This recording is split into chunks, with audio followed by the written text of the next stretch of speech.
Have you ever wanted to share your thoughts with larger audience through digital content?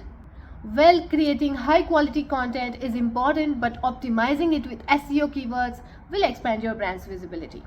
Hi, my name is Rudri and welcome to DigiFiles. So let's break it down how you can perform keyword research for SEO optimized content.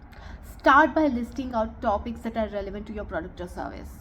Discover main words people search for on Google under people also ask section. Analyze the popularity of your target keywords by checking keyword volume with SEO tools. Dive deeper into long tail keywords, which are questions or phrases related to your topic. Finally, run a thorough check to eliminate any irrelevant keywords. Remember, optimizing your content with the right SEO keywords is a strategic step towards brand building.